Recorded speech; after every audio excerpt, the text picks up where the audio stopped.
So I'd love to start with you getting invited to an internet community in 1981.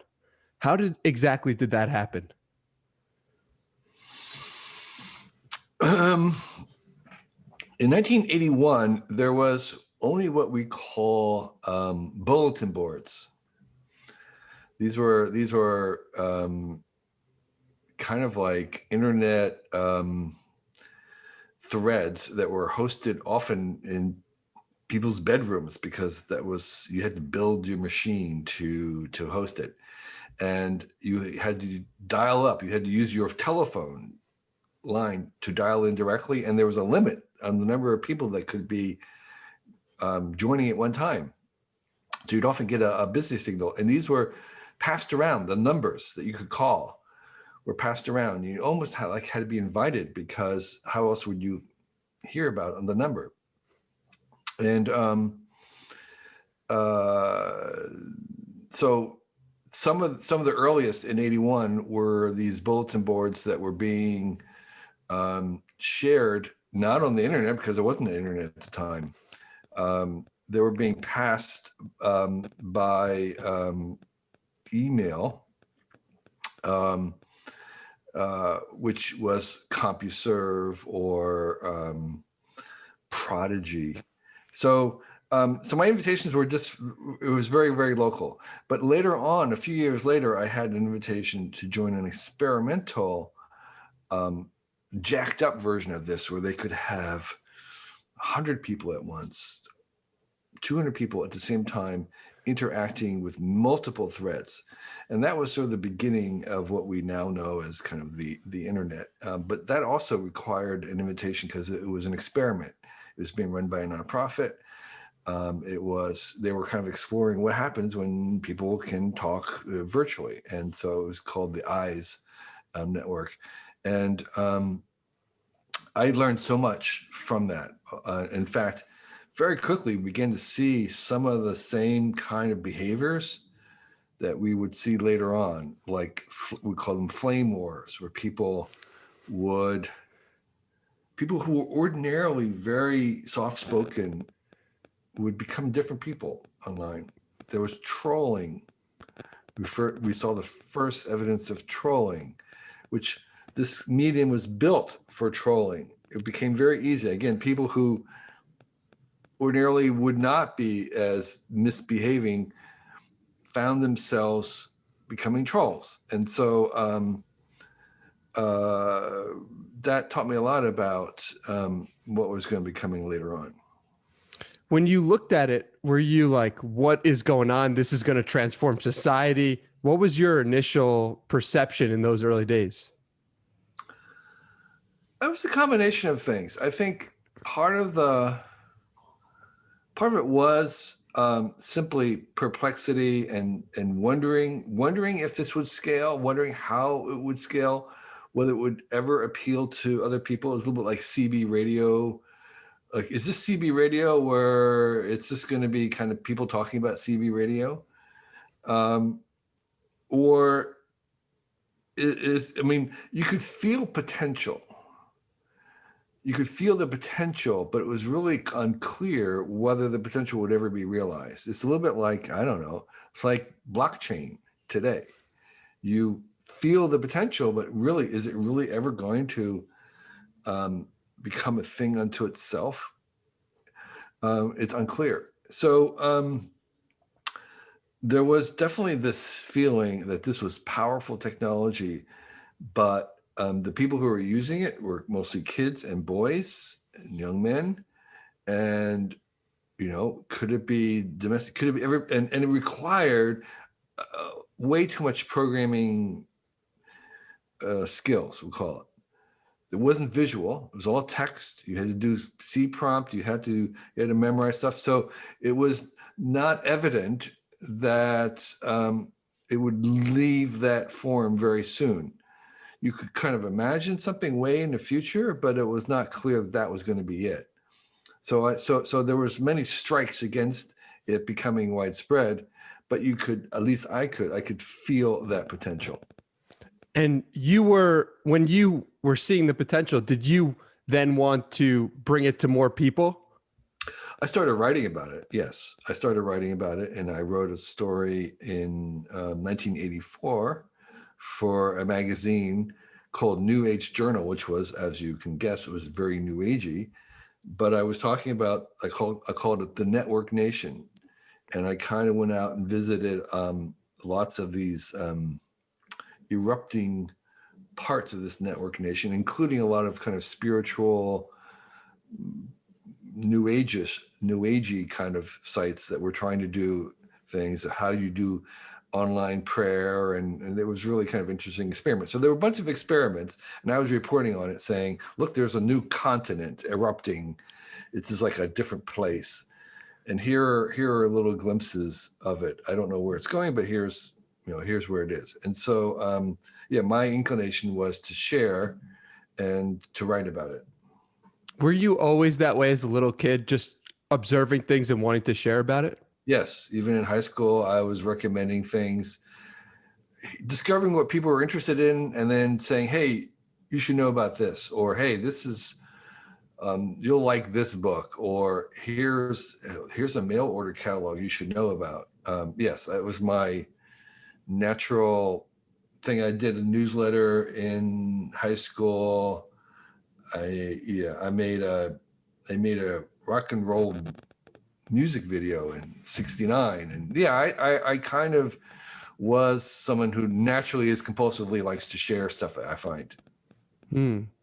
So let's get into when you take your trip across Asia, and that must have been, and you've said it's been a transformative experience in your experience, but one of the things that struck me was about 5,000 days ago, you had a talk called The Next 5,000 Days of the Internet.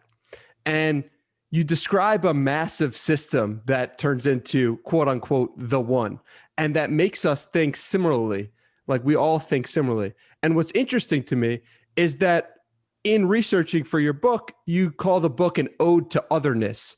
And we study all the same things in school and watch the same movies, and we have the same ideas, but this book is about differences. So how do you think about that juxtaposition?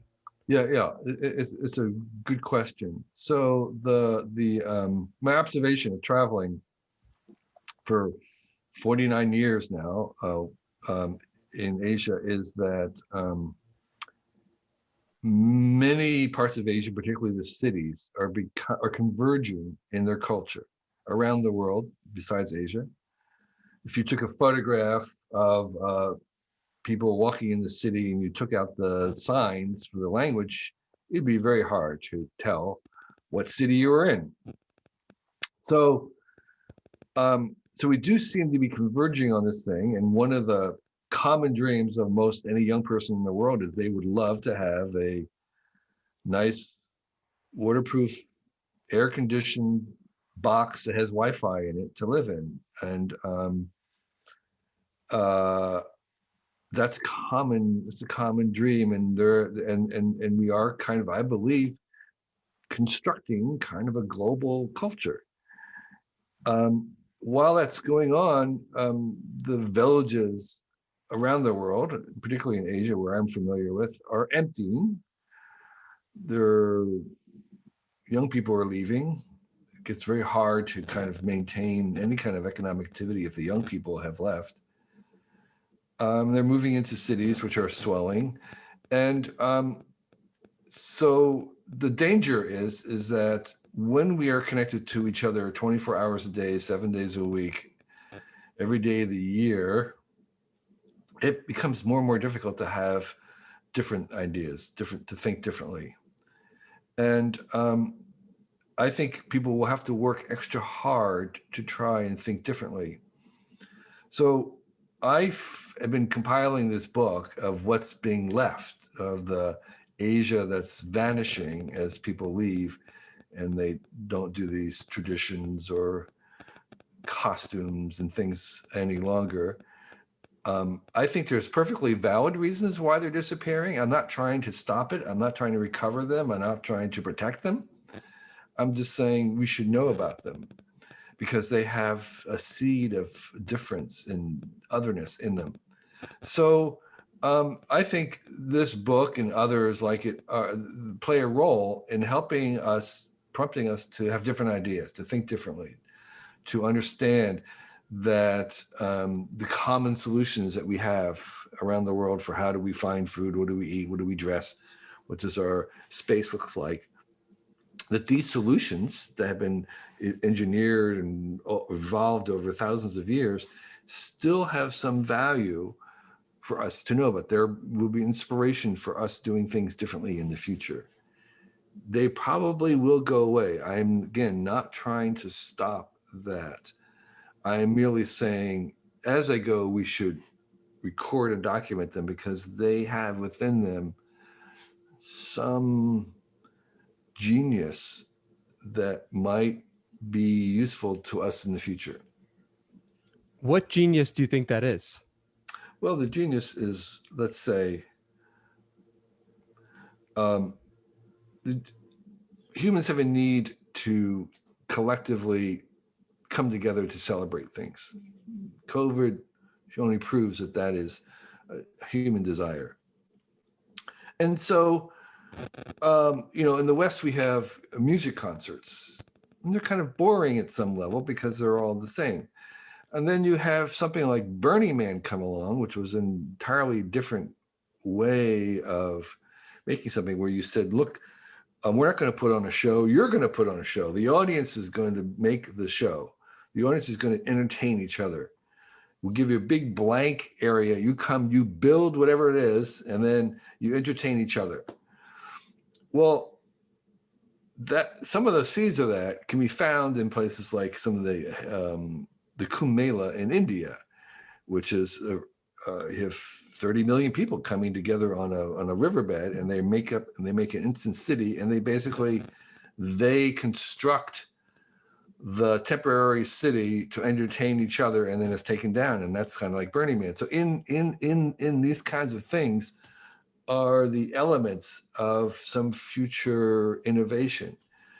So you go to these festivals, and these festivals have within them the germ of genius, some idea, some innovation that can be reused into the modern world. So costuming, it's very inconvenient, but maybe the colors can be, right now I say, in this era, there's a fashion for black, everything's black. But what about color? Color is free. Could we imagine having a very colorful outfits? Yes, you could. You can see it over here, where they still have these colors and the beauty that they have. So these are the examples of the genius, where buried in these ancient traditions are a solution that can be reused today. You mentioned how it's going to become more and more difficult to come up with new ideas. And you've also mentioned before that one thing you and your family does is take a Sabbath day from technology. If you're still doing that, is that one of the ways you can use to generate new ideas? Absolutely. I'm a huge believer in Sabbaths, sabbaticals, taking time off, play, goofing off, being inefficient. Those are the times when we can be creative, we can investigate. The thing about the process of innovation and science itself is that it's not fundamentally efficient. It's fundamentally inefficient because it contains so much failure and dead ends and stuff that doesn't work and prototypes that fail. And so that process of learning and exploring, coming up with new ideas is inherently inefficient. You have to waste a lot of time doing it. And one of the reasons why the young people are often the ones who discover new things is because they can afford to spend 50 hours wasting on a game or something. And so doing things for no other reason but the pure joy of it is one of the paths to a new idea. And so a Sabbath in stopping what you do on a habitual routine basis and doing something different is one of those methods that takes you out of the current problem set and lets you see it from a distance. And one of the benefits of not using your same thing every day and not doing anything the same way once a week is that it takes you out and gives you a different perspective on what it is that you were kind of assuming in your basic assumptions. And so, yes, I think a Sabbath of any kind is very powerful. A sabbatical, the same thing, but amplified more. People take their weekly retreats, whatever that manner is. That's supposed to be what a vacation is, but vacations are often filled up with activities, and what you often need is something that's a retreat, literally a stopping, a kind of a silence to let it. And there's nothing wrong with having a vacation that's very active. It's just that you need and can use other kinds that are a break from routine that allow you to have new ideas. Could you take us through an idea that came from doing nothing or doing something unproductive? Oh my gosh. Well, so one of the right now I have a Kickstarter campaign for a book that I'm releasing that is a huge nothing, in the sense that it's 1,000 pages of Vanishing Asia, what we were just talking about, and there is no market for this. I mean, there's nobody. People on Twitter once saying what we need is some more pictures of vanishing parts of Asia, and I've been working on it for 49 years, totally as a compulsion, totally as kind of like for its own sake, because I enjoyed doing it, because I was compelled to do it. There was no real market for this beyond, say, my own 1,000 true fans, but it's economically doesn't make sense to spend time doing it. But yeah, I did that over 49 years, and I did that, and I spent a huge amount of time doing it and a huge amount of expense doing it. But it was just something that I enjoyed doing and wanted to do and had to do. And so I think that's an example of things that came from wasting time, basically. I can't tell you the number of ideas I get just by walking,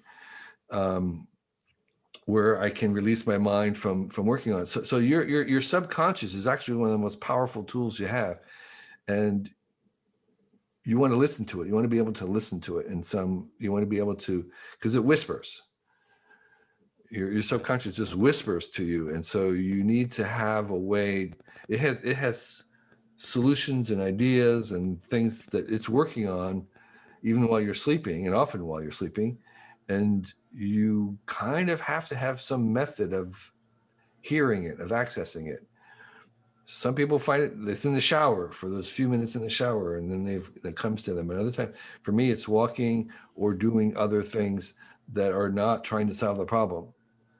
So you solve the problem while you're not working on it, because this other part of you is working on it, but you have to have access to that. What do you mean by your subconscious whispers? Could you expand on that? Well, the subconscious is, by definition, below our consciousness. That's what it's below, subconscious. We're not conscious of it. So we have an apparatus in our psyche, in our brain, where we are aware of what we think, and we're aware of things in our awareness. But we have this other apparatus that, for whatever reason, we don't have easy access to. It's subconscious. So to become conscious of the subconscious requires an effort, or requires hacking. It requires deliberate attempts to do it. And so it's very similar. I mean, the kind of what's the word? The logic or the cognition is not unfamiliar to us. It's often dream logic. It doesn't kind of make a narrative sense over the long term, but the people who are creative will find ways to access that cognition that they're doing anyway. It's very common to counsel people to sleep on it,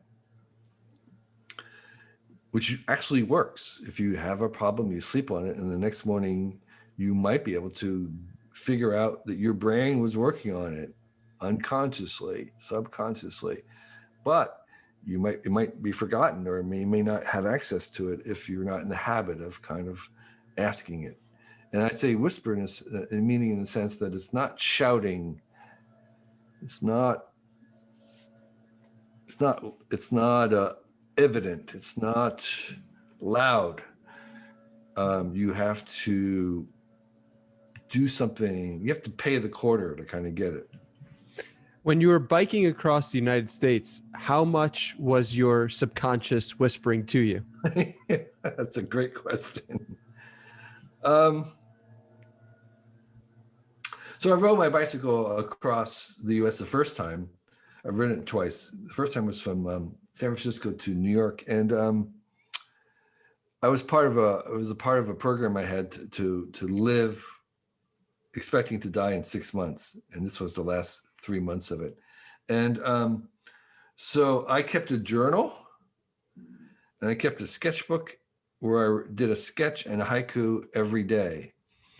And I find drawing is kind of maybe one of the things where you can listen to your subconscious, because oftentimes you're kind of starting out and you don't even know what you're drawing. It's kind of being revealed to you. And writing is often the same way that journaling is one of those methods to access your subconscious, is that I don't set out knowing what I'm going to say. And I'm kind of like I'm channeling it in some capacity. In a journal, you're just, as things come up, the next word is being suggested to you. It's not that you're kind of necessarily steering it, it's being revealed. So that's why journaling is kind of really interesting.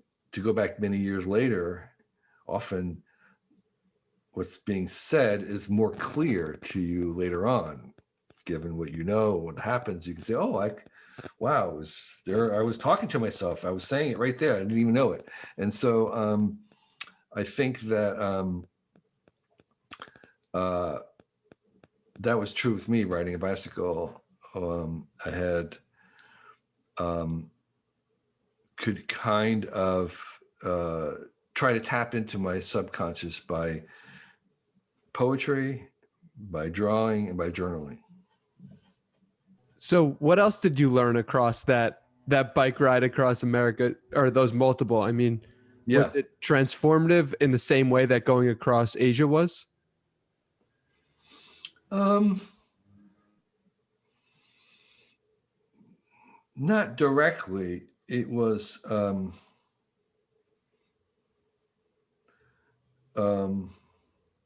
leading to something that was very transformative, and which I told a story on one of the very early episodes of This American Life.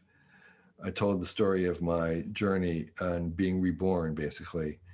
So in the context of that bicycle ride I was riding to dying. So I was going to I had until a certain date, October 1st, to live, and I was riding towards my end.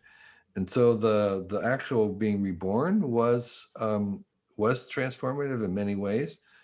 And that was just kind of leading to it. The bike ride, what I learned from the bike ride outside of that was I'd never really been too much of America. I had, when I was young, went to Asia, and I became Asian. And I'd never really seen what the US was. And riding around through the West was kind of eye-opening. You know, I grew up in the East Coast, suburb of New York City. People in the West have a very different view. There's a lot more of that kind of against anti-government kind of style, a little bit of the redneck mistrust of government was like, whoa, I had no idea this was like kind of Idaho. I went through Idaho. It's like, boy, this is a different America than the blue state that I grew up in, and I'd never been out of that. And so that was getting kind of feeling a little different pulse of America was a huge thing. Just getting to see how the rest of the world, the rest of the country lived was a big thing. And that was also with my teenage son. We rode from Vancouver down to Mexico border along the coast of the West Coast, from Canada to Mexico. And that was done more recently. And that was the same kind of thing. It was like getting, parts of Northern California are very different from Silicon Valley. They're very hard up. It's really hard scrabble. They're boarded up towns or stores and towns and stuff. And it was like, yeah, it's really good to get out of my little bubble and see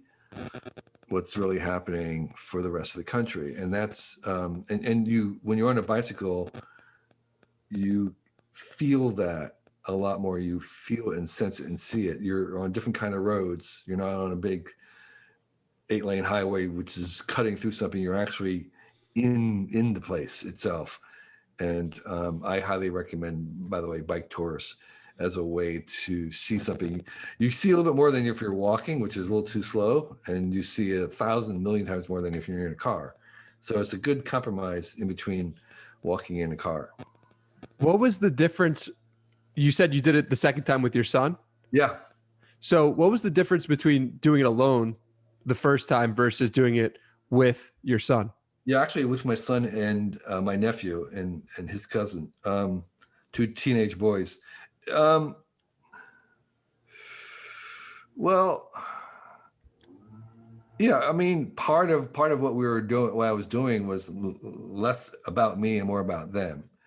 So I was less kind of, on the journey of seeking me, and it was more of kind of like introducing them to this experience. Well, first of all, showing them that, giving them a sense of accomplishment. I mean, I tell you, if you bicycled from Canada to Mexico and complete that, that gives you a tremendous boost in confidence, that you can do other things that you didn't think, was because they weren't they almost didn't make it, or I mean, they almost gave up, but there was a sense of, no, you can really do this.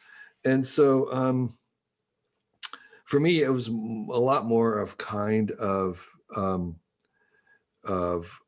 was going on was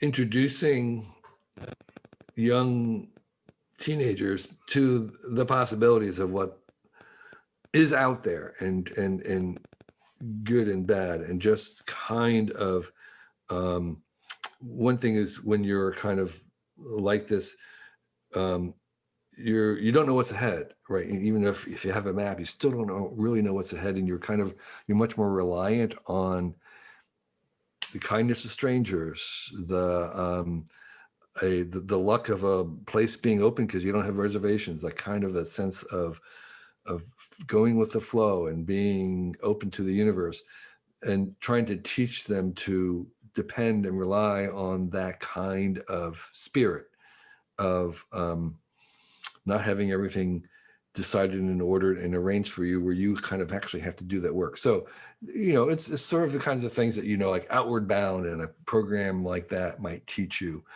And that's sort of what I was doing in my own version.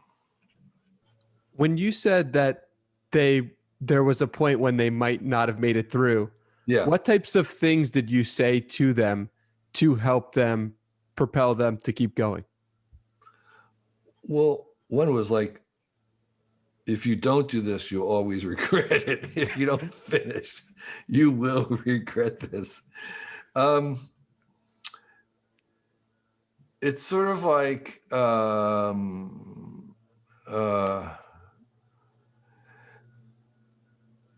way you often do it is just like, okay, let's just do one more day. Okay, we can do one more day. Just it's that kind of thing, like when you're climbing Mount Everest. It's like we'll just do one more step, and then we'll do the step, and okay, can we do one more step? And so you just break it down to kind of like the easiest next thing to do. Let's just go to this other town and have lunch. Then you're there at lunch. Oh, you're feeling a little better. Do you think we can make it to here? So you kind of, when you're discouraged and stopped, and as long as you're not hurting or whatever, not injured, you kind of break it down to this kind of the next thing. And then sometimes even doing that for a little while, you kind of break through whatever that discouragement or was, and you can kind of say, hey, I can see it. I can see it now. We can do it. So it's a little bit of that, of saying it's actually not that difficult to just ride to the next town. We can do that. We may go slow, but we can do it. We may have another flat tire, but we can fix it. Right? These are all solvable. So those are the great lessons of just saying, we'll break it down into small, little doable chunks. I'd like to change gears here a little bit and ask, how did you come up with the quantified self meetup? Yeah. A Wired writer named Gary Wolf is a friend of mine. We sometimes go on walks and talk about things. And this is maybe 20 years ago, I think. We were talking about the fact that the technology was allowing us to monitor things. So we began to kind of imagine a future where this was becoming common, saying, what would happen if you could do this? What would happen if you could do that? And in that kind of conversation of imagining, well, what if you were wearing all this stuff and it was recording everything about you? And I think it was Gary came up with the term quantified self, or maybe it was me. We don't even remember who it was, but I think it was Gary. And so that term, as soon as we said that term, it kind of crystallized the entire big idea. And we said, now that this is crystallized, I think I'd like to know, we said, this is so inevitable that it may be that people are doing this right now. So I sent on my blog, I just announced on my blog that we were going to have a meetup, a user group meetup for anybody who was doing quantified self. If you think you're doing quantified self, come to my studio here on this date. And it was amazing because there was 25 people showed up, among one of whom was Tim Ferriss, whom I didn't know.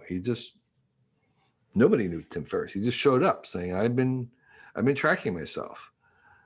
And we had a great discussion. And it was a show and tell. And it's okay, you're here, tell us what you're doing. And it was amazing. And we realized, oh my gosh, there's going to be a plenty here. So we started having monthly meetups with show and tells, and then that spread to other cities, and then eventually to other countries. There were people, show and tell, were coming in and talking about what they were doing and why they were doing it and what they learned. Do you remember any of those first conversations with Tim Ferriss? What you guys talked about? He was going on about ketamine or something, ketamine or whatever. It was like he was totally into the way beyond what I could absorb. And that's all we really talked about. Again, I don't know if he actually had released his book yet. I don't remember. But if he had, I hadn't read it. So I didn't really know much more about him to talk about it. Of course, later on, I got to know him better. But those early ones were really about his his practices in tracking himself, and he's a very, like a lot of athletes. I didn't really realize until much later, but professional athletes are tremendous self-trackers. I mean, the high level, they track everything about their diet, everything about all their different bodily functions. Of course, obviously about their performance, but also just about their body in a degree that is really shocking. And they use it and integrate that to determine their training programs. So they act on it. So it's actionable kind of information. And that's one of the reasons why Quantify Self hasn't really gone very far in the consumer world, the lay world, because you need almost like a professional person to extract meaning from it. And most people don't have that. What we need is an AI. I think Quantify Self won't really go anywhere until we have AIs that are kind of tuned to digest all the information that you can generate in a quantified self. So you can generate huge amounts of data, but it's very, very hard to act upon that data in any meaningful way. And so people kind of stop tracking after a while because it doesn't change their behavior very much. So we need another level of, I think, AI, which in the athletic world is taken over by coaches and performance gurus who are doing that for you, but most people can't afford that. Yeah, I use an Aura ring, and that's helpful to look at the resting heart rate and heart rate variability. How long have you been wearing it for? 2 years. Okay. Yeah. And so you still find the information from it useful in terms of changing your behavior? Definitely. It's great to help to know when I am eating too late or something like that. But for you, what's the most important metric that you track daily? I don't track anymore. Why is that? I think I said, because I think I learned enough from the little that I was tracking that I can kind of get a sense, even without tracking, how I'm doing. Yeah. You know, I have a pretty good sense of how many steps I've made, even though I don't wear a Fitbit anymore. But I'm kind of, after wearing the Fitbit, I can tell. So it's kind of like that. So right now, I'm not really tracking anything. Yeah, that makes sense that it's a tool used to help you not use it in the future. It can be. I think if there was more intelligence, or if you had someone like a human who was really trying to, and you had a goal that you were trying to aim towards, then it would be useful. Mm-hmm. So I want to read this quote from your daughter, who said, this is directed towards you in 2016. I have so much to be thankful for you for. Thank you for teaching and showing me to be self-reliant and truly resourceful and creative.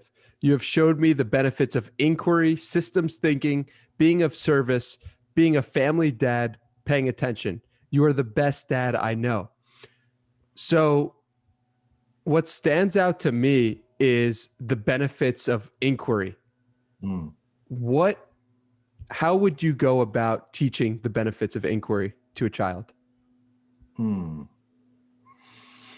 I would just step back and say that by far the best way to transmit teaching to children is through example and not through what you say.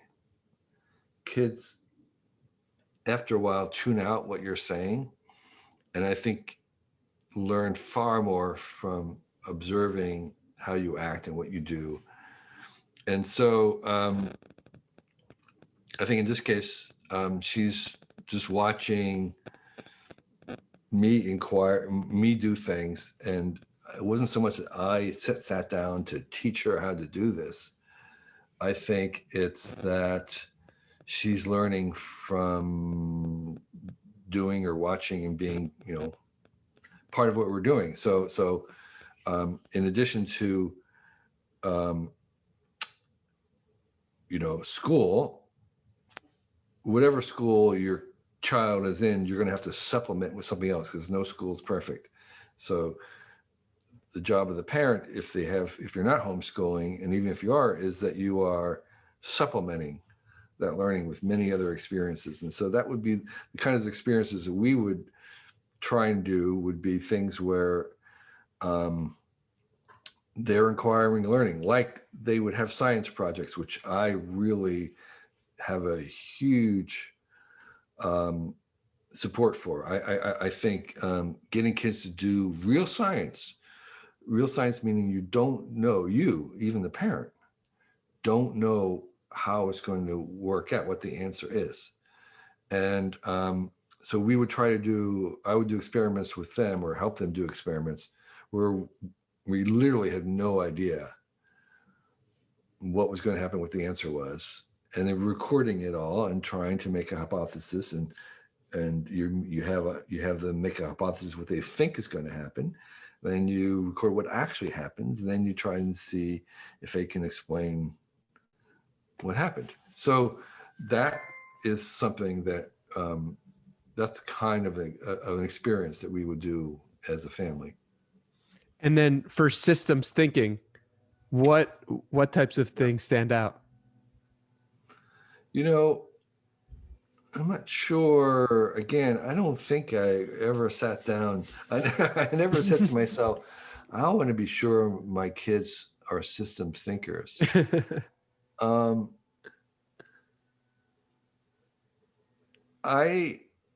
This is Ting that you're talking about, right? Yes. So I think Ting has a natural affinity for systems thinking, and I'm not conscious of having taught her. I think the closest that I can think of that you might have with teaching systems thinking is troubleshooting, teaching people to troubleshoot. Because the best way to troubleshoot something is to be a system thinker. Is to understand that, that there's the systems have their own thing. And so you are kind of, when you're troubleshooting something complicated that doesn't work, you're having to kind of adopt the system's thinking in order to troubleshoot it. Again, I don't think I ever consciously described it in those ways, but in kind of reviewing and helping someone trying to figure out what went wrong, that is a kind of system thinking. Yeah. And overall, in terms of parenting, what would be some of the big suggestions and frameworks that you'd have someone follow? Well, here's all I can say is I don't feel like I can dispense parenting advice to others what they should follow. I can only tell you what I did. Okay. And it may not work for your kid. It may not work for your situation, but here's what we did. So for me, it was very important to be consistent. I really valued, and I think our kids valued, being consistent, meaning that consistent in terms of how we apply rules, consistent in terms of being consistent in our love for them, of not. I think part of kids that live in chaotic households, part of the reasons it's chaotic is they don't know how their parents are going to respond. Let's say if there's an alcoholic father or something, it's like you never know. It's like, and that kind of like, I don't know if this is what's going to happen. That is inconsistent. And so part of what we are trying to make is an environment where they felt that they knew how they could count on things. It was reliable. It was consistent. And so that was one thing. I think being supportive of interests. So that was something that I really bent out was, I don't know what, I don't, I don't want you to do what I'm doing necessarily. I don't care, but I don't know what it is that you are really good at. But let's try and find out what that is. Let's try lots of things and then kind of support the things that you seem to want to do more of, and we'll together kind of try and find that. So there was a lot of kind of trying stuff, widening as much as the kid had interested in, as much as we could afford in that sense, time wise, to try things, to see if anything resonated. So that was one thing that we stressed. And I think character building is another thing of, demanding a certain kind of a character of honesty, those kinds of things, as saying that these are very, very, very important, much more important than what you learn in the factual things, is how you overcome adversity, how you, whether you are honest, whether you're kind to others, those basic qualities, I think we treated very seriously. Well, I know you're short on time, so I want to just ask one final question, which is about the 2-year national service. Why do you think that Americans should be forced to have a 2-year national service? Yeah, a mandatory 2-year. So Yes. One is, I believe that the more rights you have, the more responsibilities. That rights and responsibilities should be tied together, and that when you have a state, a country, whatever, that has lots of rights, that you need to earn those rights with responsibilities, and I think service should be one of those responsibilities. And I think also part of the problem we have, and it's our family is a mark of it, is that we live in kind of a very isolated, segregated, economically communities. I mean, it's like the whole entire Silicon Valley is one thing. It's not like, I'm not talking about a neighborhood. I'm talking about, like, we're in Silicon Valley, which is its own bubble. And we can drive anywhere in Silicon Valley, we're going to see the same kind of a system, but that's not the whole world. And so one of the advantages of a service is that you, as a young person, is that you would be working together and mixing with people who come from very different backgrounds than you do. And it's important that when I say service, is I would say, well, you have a choice of services. If you want to go into the military, fine. If you want to go in the Peace Corps, fine. If you want to work at Code for America at home, fine. If you want to volunteer for 2 years at a local hospital, fine. It doesn't matter. It's not about the military, although it will be an option. It's service, outward service. Or if you want to go overseas, fine.